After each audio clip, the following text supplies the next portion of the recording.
নমস্কার। জ্যোতিষশাস্ত্রের প্রসঙ্গে আজ আমরা কথা বলবো শনির সাড়ে সাথী সম্বন্ধে।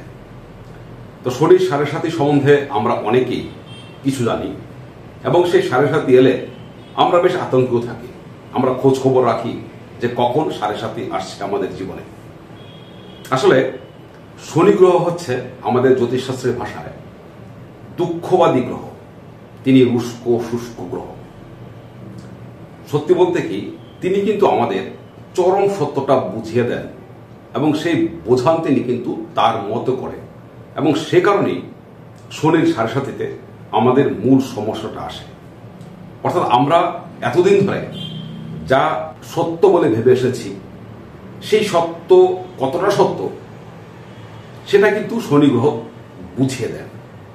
হয়তো আমার নিজের সম্বন্ধে আমার খুব ভালো ধারণা রয়েছে যে আমি খুব ভালো ব্যবসা করতে জানি, কিংবা আমি খুব ভালো কোনো জিনিস কোনো কাজ আমি করতে পারি, কিংবা আমার আত্মীয় স্বজন যারা রয়েছেন তারা আমার খুব কাছের, আমার প্রয়োজনে তারা আমাকে সত্যি সাহায্য করতে আসবেন। এ নিয়ে আমার কোনো দ্বিধা এতদিন ছিল না। কিন্তু শনির সাড়ে সাথী যখন আসবে, কিংবা যে কোনো ধরনের শনির প্রভাব যখন আমাদের জীবনে আসে, তিনি কিন্তু আমাদের চরম সত্যটা শেখান। তিনি আমাদের জানান যে সত্যি আমার যোগ্যতা কতটুকু, আমি সত্যি ভালো ব্যবসা করতে পারি কিনা, কিংবা আমার যে কর্মদক্ষতা সত্যি কতটা ঠিক, কিংবা আমার যেসব আত্মীয় স্বজন বন্ধু বান্ধব রয়েছে তারা সত্যি আমার কতটা আপন, সেটা শনি আমাদের বুঝিয়ে দেন এবং তিনি বোঝান তার মতো করে। সেই রুষ্ক শুষ্কতা থাকে, কাঠিন্যতা থাকে, এবং সেজন্যেই শনির সাড়ে সাথী আমাদের জন্য বেশ কঠিন মনে হয়। এতদিনের ধারণা আমাদের একেবারে নড়ে চড়ে যায় বহু ক্ষেত্রে। যাই হোক, আমরা সবাই জানি শনির সাড়ে সাথী কিভাবে আসে, প্রায় সবাই জানি।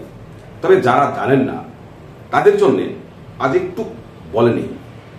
আমাদের যে জন্ম রাশি রয়েছে, যেটা অর্থাৎ আপনার জন্ম রাশি চক্রে যে জায়গায় চন্দ্র গ্রহ থাকে সেটা হয় আমাদের রাশি। তো সেই রাশির আগের রাশিতে এবং সেই রাশিতে এবং তার পরের রাশিতে যখন শনি গ্রহ তার রাশিচক্র পরিভ্রমণে তিনি আসেন, এবং যেহেতু শনি গ্রহ প্রতিটা রাশিতে 2.5 বছর করে গড়ে থাকেন, তাই সেই 3টি রাশি অর্থাৎ আপনার জন্ম রাশির আগের রাশি, জন্ম রাশি এবং তার পরের রাশিতে যখন শনি আসেন তখন সাড়ে সাথী হয়। 3-2.5 মিলে 7.5 বছর, সেটাই সাড়ে সাথী। এছাড়াও উত্তর ভারতীয় কিংবা দক্ষিণ ভারতীয় কিছু বিচারে শনির যে ঢাইয়া সেটাকেও গুরুত্ব দেওয়া হয়। অর্থাৎ আপনার রাশির চতুর্থে যখন শনি আসেন কিংবা অষ্টম স্থানে যখন শনি আসেন, তখনও সেই শনির প্রভাবটা আমাদের ক্ষেত্রে বেশ তীব্রভাবে অনুভূত হয় বলে জ্যোতিষীরা বলে থাকে।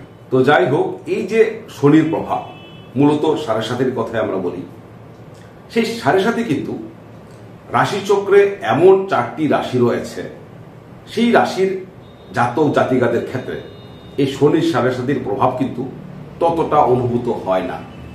কখনো কখনো এমন দেখা গেছে যে শনির সেই সাড়ে সাথী কখন সেই ব্যক্তির জীবনে এসেছে তিনি নিজে জানেন না। অর্থাৎ সেটা তেমন কোনো ইম্প্যাক্ট, নেগেটিভ ইম্প্যাক্ট তার ক্ষেত্রে সেই শনি দেননি। সেই রাশি 4টে ঠিক কি কি এবার আমরা বলি। প্রথমে হচ্ছে তুলা রাশি। তুলা রাশি রাশিচক্রের সেই রাশি যেখানে শনি গ্রহ তুঙ্গে অবস্থান করে।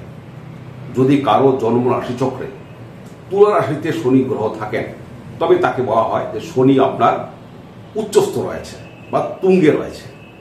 তো সেজন্যে যারা তুলা রাশির জাতক কিংবা জাতিকা, তাদের ক্ষেত্রে কিন্তু শনি গ্রহের যে প্রভাব সেটা সাধারণভাবে নেগেটিভ হয় না, দুঃখদায়ী প্রভাব এক্ষেত্রে কমে যায়। দ্বিতীয় রাশিটি হচ্ছে বৃষ রাশি। বৃষ রাশির ক্ষেত্রেও শনি গ্রহ কিন্তু তার যে কঠোর ভাবটা, রুক্ষ শুষ্ক কঠোর ভাব, সেটা তিনি ততটা দেন না। এছাড়াও এই তুলা রাশি কিংবা বৃষ রাশির ক্ষেত্রে একটা কথা হচ্ছে কি, এই দুটি রাশির জন্য কিন্তু শনি গ্রহ রাজযোগকারী গ্রহ বলে বিবেচিত হন। অর্থাৎ আপনার ক্ষেত্রে কি প্ল্যানেট, মানে আপনাকে যিনি আপলিফটমেন্ট করবেন, আপনার উন্নতির মূল কারক হবে যে গ্রহ, বৃষ এবং তুলার জন্য শনি হচ্ছেন সেই গ্রহ। তাই শনির প্রভাব সেসব ব্যক্তিদের জন্য সাধারণভাবে ভালোই হয়। শনির সাড়ে সাতির প্রভাব তাদের ক্ষেত্রে ততটা দুঃখদায়ী হয় না, এবং কখনো কখনো সেটা এতটাই হালকা হয় যে তিনি বুঝতেই পারেন না কখন তাদের সাড়ে সাতির প্রভাব চলে গেছে তাদের জীবন থেকে। যাই হোক, তৃতীয় যে রাশিটি সেটা হচ্ছে কুম্ভ রাশি। কুম্ভ রাশিকে বলা হয় এই রাশির অধিপতি শনি গ্রহর নিচে। এছাড়া কুম্ভ রাশিকে বলা হয় শনির আনন্দ স্থান। জ্যোতিষশাস্ত্রের ভাষায় তাকে বলা হয় শনির মূল ত্রিকোণ ক্ষেত্র। তাই শনি যখন কুম্ভ রাশিতে অবস্থান করেন তখন কিন্তু শনি বলবান থাকেন। তাই শনি গ্রহ বলবান থাকলে, আমাদের জ্যোতিষশাস্ত্রে বলা হয়েছে গ্রহ যখন বলবান থাকবেন তখন কিন্তু গ্রহের যে নেগেটিভ প্রভাব সেটা কম হবে। এবং সেই জন্যেই কুম্ভ রাশিতে যাদের কুম্ভ রাশি, তাই তাদের ক্ষেত্রে যখন সাড়ে সাতির প্রভাবটা আসে সেটা ততটা কঠোরভাবে আসে না। চতুর্থ রাশিটি হচ্ছে মকর রাশি। এই রাশির অধিপতিও শনি গ্রহ। তাই মকর রাশির যারা মানুষ তাদের ক্ষেত্রেও কিন্তু শনির সাড়ে সাতির কঠোর ভাবটা ততটা অনুভূত হয় না। এবার এই যে চারটি রাশির কথা বললাম, তুলা, বৃষ, কুম্ভ এবং মকর, এদের মধ্যে যদি বলা হয়, আমি যদি অর্ডার তৈরি করি একটা, যে কার ক্ষেত্রে সবচেয়ে কম অনুভূত হয়, শনির দুঃখদায়ী ভাবটা কম থাকে, কঠোরতা কম থাকে, তবে সেটা হচ্ছে অবশ্যই প্রথমে আসবে তুলা রাশি, তারপর বৃষ রাশি, তারপর কুম্ভ এবং শেষে মকর। মকরের ক্ষেত্রে কখনো কখনো শনির সাড়ে সাতির প্রভাব কিছুটা বোঝা যায়। মকরের ক্ষেত্রে শনির দুঃখদায়ী ভাবটা অনেক সময় অনুভূত হয়। তো যাই হোক, এছাড়াও ধরুন যাদের এই চারটি রাশি তাদের ক্ষেত্রে তো অবশ্যই শনির সাড়ে সাতির প্রভাব কম হবে। এমনকি যাদের চারটি রাশি নয় তাদের ক্ষেত্রেও, যদি আপনার ধরুন মিথুন রাশি কিংবা সিংহ রাশি, কিন্তু আপনার জন্মের সময়ে শনি গ্রহ সেই তুলাতে কিংবা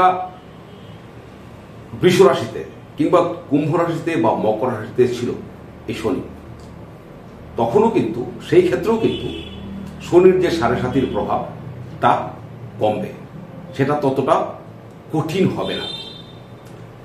তো অর্থাৎ শনি যদি বলবান থাকে আপনার রাশির চক্রে, এই চারটি রাশিতে থাকলে শনি অবশ্যই বলবান হন। এবং আপনার জন্ম সময়ে যদি শনি গ্রহ এমনিতে বৃহস্পতি গ্রহ কিংবা শুক্র গ্রহের সাথে থাকেন তবেও কিন্তু শনি গ্রহ বলবান হন, সেক্ষেত্রেও কিন্তু সাড়ে সাতির প্রভাব কম হবে, তার কাঠিন্যতা আপনার জীবনে অনেকটাই কমে যাবে। তো যাই হোক, শনির সাড়ে সাতি সম্বন্ধে যে কথা আমরা শুরু করেছিলাম আজ, এ কথা আজ এখানেই শেষ করছি। পরবর্তী পর্বে নতুন কোনো কথা নিয়ে আমাদের আবার দেখা হবে। ততক্ষণ ভালো থাকবেন সবাই। খুব নমস্কার।